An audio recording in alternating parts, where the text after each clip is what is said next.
സംസ്ഥാനത്ത് വീട്ടിലെ പ്രസവങ്ങൾക്ക് ശമനമില്ല. കഴിഞ്ഞ മാസം മാത്രം 26 വീട്ടിലെ പ്രസവങ്ങൾ നടന്നു. മാർച്ചിൽ ഇത് 46 ആയിരുന്നു. ആരോഗ്യവകുപ്പിന്റെ അവലോകന യോഗത്തിലാണ് പ്രസവങ്ങളുടെ എണ്ണം സംബന്ധിച്ച വിവരങ്ങൾ റിപ്പോർട്ട് ചെയ്തത്. സംസ്ഥാനത്ത് കഴിഞ്ഞ വർഷം ഏപ്രിൽ മുതൽ ഡിസംബർ വരെ വീട്ടുപ്രസവങ്ങളിൽ 9 കുട്ടികളാണ് മരിച്ചത്. അനഘ ഹർഷൻ ചേരുന്നു വിവരങ്ങളുമായി.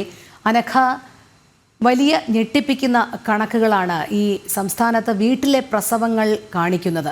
ഇതിൽ പലർക്കും അവരുടെ ജീവൻ തന്നെ നഷ്ടപ്പെടുന്ന സാഹചര്യവും ഉണ്ടാകുന്നുണ്ട്. നമുക്കറിയാം, ഒരു പ്രത്യേക വിഭാഗമാണ് ഇതിൽ മുന്നിട്ട് നിൽക്കുന്നത് എന്നുള്ളതാണ്. എന്തായാലും നിലവിൽ ആരോഗ്യവകുപ്പിന്റെ അവലോകന യോഗത്തിൽ ഈ ഞെട്ടിപ്പിക്കുന്ന കണക്കുകൾ വന്നതിന് പിന്നാലെ തുടർ നടപടികൾ എന്തൊക്കെയായിരിക്കാം അവർ ആസൂത്രണം ചെയ്യുന്നത്?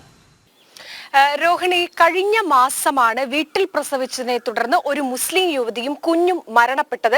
ഇതിനെ തുടർന്ന് വീട്ടിലെ പ്രസവങ്ങൾ തീവ്ര മുസ്ലിം സംഘടനകളാണ് വീട്ടിലെ പ്രസവം പ്രോത്സാഹിപ്പിക്കുന്നത്.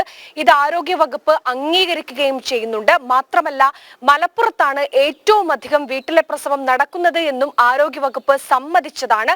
ഈ കാര്യങ്ങളൊക്കെ ഇങ്ങനെ നിലനിൽക്കുന്നുണ്ട്. അപ്പോഴാണ് ആരോഗ്യവകുപ്പ് പറഞ്ഞത് കൃത്യമായി ഇത്തരക്കാർക്ക് ബോധവൽക്കരണം നടത്തുന്നുണ്ട്. വീട്ടിൽ കയറി ചെന്ന് ഇതുമായി ബന്ധപ്പെട്ട കൃത്യമായ കാര്യങ്ങൾ ആരോഗ്യവകുപ്പിന്റെ നേതൃത്വത്തിൽ നടക്കുന്നുണ്ട് എന്ന് ആരോഗ്യമന്ത്രി അടക്കം ഇതുമായി ബന്ധപ്പെട്ടവർ ആർജവത്തോടെ പറഞ്ഞത്. പക്ഷേ അവർ പറഞ്ഞ ഇത്തരത്തിൽ വീട്ടിലെ പ്രസവം നടക്കുന്നതുമായി ബന്ധപ്പെട്ട് അത് തടയാൻ ആരോഗ്യവകുപ്പിന്റെ ഭാഗത്തു നിന്നുണ്ടാകുന്ന ഒരു നടപടിയും ശാശ്വതമായി പരിഹാരം കാണുന്നില്ല എന്നതിന്റെ ഏറ്റവും വലിയ ഉദാഹരണമാണ് ഈ ഏപ്രിൽ മാസം മാത്രം വീട്ടിൽ 26 പ്രസവമാണ് നടന്നിരിക്കുന്നത്. നമുക്കറിയാം, മാർച്ചിൽ അത് 46 ആയിരുന്നു. ഒരു മരണം സംഭവിച്ചു. അത് വലിയ ചർച്ചയായി, വലിയ ജനം TV അടക്കം നമ്മളൊക്കെയാണ് ഈ വാർത്ത ആദ്യം പുറത്തേക്ക് കൊണ്ടുവന്നത്. അങ്ങനെ വലിയ വിവാദവും ചർച്ചയും ഒക്കെ ആയപ്പോഴാണ് ആരോഗ്യവകുപ്പിന്റെ ഭാഗത്ത് നിന്ന് ഈ വിഷയത്തിൽ ഒരു ഇടപെടൽ ഉണ്ടാകുന്നത്. എന്നിട്ട് പോലും കൃത്യമായ ഒരു ഇടപെടൽ ആരോഗ്യവകുപ്പിന്റെ ഭാഗത്ത് നിന്ന് ഉണ്ടാകാത്തത് കൊണ്ട് മാത്രമാണ് കഴിഞ്ഞ ഏപ്രിൽ മാസം മാത്രം 26 വീട്ടിലെ പ്രസവങ്ങൾ നടന്നത്. അതിൽ 20 പ്രസവം നടന്നിരിക്കുന്നത് മലപ്പുറത്താണ് എന്നതാണ് മറ്റൊരു വസ്തുത. ഇത് ആരും പറഞ്ഞ കണക്കല്ല. ഈ ആരോഗ്യവകുപ്പിന്റെ അവലോകന യോഗത്തിൽ പുറത്തുവിട്ട കണക്കുകളാണ് ഇത്. അത്തരത്തിൽ ആരോഗ്യവകുപ്പ് തന്നെ ഈ കാര്യം ഇത്തരത്തിൽ വീട്ടിലെ പ്രസവവുമായി ബന്ധപ്പെട്ട് കൃത്യമായി ബോധവൽക്കരണം നടത്തുന്നുണ്ട് എന്ന് ആരോഗ്യവകുപ്പ് പറയുമ്പോൾ പോലും ഇത് തുടർക്കഥയാകുന്നു എന്ന് പറയാതിരിക്കാൻ കഴിയില്ല. മാത്രമല്ല, ഇതുമായി ബന്ധപ്പെട്ട് ഇതിനോട് ചേർത്ത് വെച്ച് പറയേണ്ട മറ്റൊരു കാര്യം, തീവ്ര മുസ്ലിം സംഘടനകളാണ് ഇതിന് പിന്തുണയും പ്രോത്സാഹനവും നൽകുന്നത് എന്നതാണ്. ഒരു അക്കുഷ് എന്ന് പറയുന്ന സംഘടന വീട്ടിലെ പ്രസവിച്ച മുസ്ലിം സ്ത്രീകൾക്ക് 15ഓളം വരുന്ന കേരളത്തിലെ എല്ലാ ജില്ലകളിലുമുള്ള 15ഓളം മുസ്ലിം യുവതികളെ വിളിച്ചു വരുത്തി അവർക്ക് ഈ പ്രോത്സാഹനവുമായി ബന്ധപ്പെട്ട് അവർക്ക് അവാർഡ് വിതരണം ചെയ്യുന്ന അക്കുഷ് എന്ന സംഘടന ഈ വാർത്ത ആദ്യം പുറം ലോകത്തേക്ക് എത്തിച്ചത് ജനം TV ആയിരുന്നു. അതിനെ തുടർന്ന് പിന്നീട് ഇത് വലിയ ചർച്ചയായി. ഇങ്ങനെയൊക്കെയുള്ള സാഹചര്യം കേരളത്തിൽ ഉണ്ട് എന്നതാണ്. പക്ഷെ അപ്പോഴും ആരോഗ്യ വകുപ്പിന്റെ ഭാഗത്ത് നിന്ന് കൃത്യമായൊരു ഇടപെടൽ ഈ സമയം പോലും ഉണ്ടാകുന്നില്ല എന്നതാണ് നിരന്തരം പുറത്തു വരുന്ന ഈ വാർത്തയിൽ നിന്ന് നമുക്ക് മനസ്സിലാകുന്നത്. വീട്ടിൽ പ്രസവിച്ച് മരണമുണ്ടാകുന്ന സാഹചര്യമുണ്ട്. മാത്രമല്ല, ഈ 2023, 24 ആ കാലയളവിൽ 523 വീട്ടിലെ പ്രസവമാണ് കേരളത്തിൽ നടന്നിരിക്കുന്നത് എന്നാണ് ആരോഗ്യ രംഗത്ത് കേരളം നമ്പർ 1 എന്ന് ഈ സംസ്ഥാന സർക്കാർ അടക്കം എല്ലാ വേദിയിലും എടുത്തു പറയുന്ന ഒരു സാഹചര്യമുണ്ട്. പക്ഷെ അപ്പോഴാണ് എല്ലാവരെയും ലജ്ജിപ്പിച്ചുകൊണ്ട് ഇത്തരത്തിൽ വീട്ടിലെ പ്രസവം തുടർക്കഥയാകുന്നത്.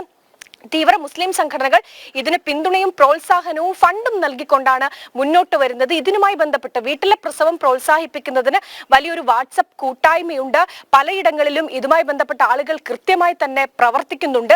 വീട്ടിലെ ശരീഅത്തനുസരിച്ചുള്ള പ്രസവം അതാണ് വേണ്ടത്, അതാണ് നടക്കേണ്ടത് എന്നൊരു ബോധം സൃഷ്ടിച്ചെടുക്കാനുള്ള ശ്രമം ഈ സമൂഹത്തിൽ നടക്കുന്നുണ്ട്. പക്ഷെ ഇതൊക്കെ ഉണ്ടായിട്ട് പോലും ആ രീതിയിലുള്ള ഒരു ഇതുമായി ബന്ധപ്പെട്ടിട്ടുള്ള ഒരു ചർച്ച നടത്താനോ ആ രീതിയിൽ ഇതിലേക്ക് ഇടപെടാനോ ആരോഗ്യവകുപ്പോ സർക്കാരോ തന്നെ ശ്രമിക്കുന്നില്ല. കാരണം അത് എടുത്തു പറയേണ്ട ഒരു കാരണം, ഇത് വോട്ട് ബാങ്ക് രാഷ്ട്രീയം മുൻനിർത്തിക്കൊണ്ട് മാത്രമാണ്. കാരണം ഇതിന് പിന്നിൽ പ്രവർത്തിക്കുന്നതൊക്കെ തന്നെ തീവ്ര മുസ്ലിം സംഘടനകളാണ്. അത് പരസ്യമായ രഹസ്യം കൂടിയാണ്. പക്ഷെ അപ്പോൾ പോലും കൃത്യമായ ഒരു ഇടപെടൽ ഉണ്ടാകുന്നില്ല. അതുകൊണ്ടാണ് ഈ കഴിഞ്ഞ ഏപ്രിൽ മാസം പോലും 26 വീട്ടിലെ പ്രസവം ഉണ്ടായിരിക്കുന്നത്. നമുക്കറിയാം, വീട്ടിൽ പ്രസവിക്കുന്ന സാഹചര്യം ഈ അമ്മയുടെയും കുഞ്ഞിന്റെയും ആരോഗ്യത്തിനും ജീവനും പോലും ഭീഷണിയാകുന്ന സാഹചര്യങ്ങളാണ് ഉള്ളത്. പക്ഷെ അപ്പോഴും ഇത്തരത്തിൽ വീട്ടിലെ പ്രസവം പ്രോത്സാഹിപ്പിക്കപ്പെടുന്നുണ്ട്. തീവ്ര മുസ്ലിം സംഘടനകളാണ് ഇതിന് പിന്നിലുള്ളത്. അത് ഒരു അജണ്ടയായി മുന്നോട്ട് കൊണ്ടുപോകുന്ന ഒരു സംഘം ഇവിടെ കേരളത്തിൽ കൃത്യമായി തന്നെ പ്രവർത്തിക്കുന്നുണ്ട്. മലപ്പുറത്താണ് ഏറ്റവും അധികം വീട്ടിലെ പ്രസവങ്ങൾ നടക്കുന്നത്. ഇതൊക്കെ തന്നെ ഇവിടെ ഉണ്ടെങ്കിൽ പോലും അത് വീണ്ടും വീണ്ടും ആവർത്തിക്കപ്പെടുകയാണ് എന്നതാണ് വസ്തുത. രോഹിണി. അതെ അനഘ, എന്തായാലും അങ്ങേയറ്റം ഗൗരവതരമായ ഒരു വിഷയം തന്നെയാണ്.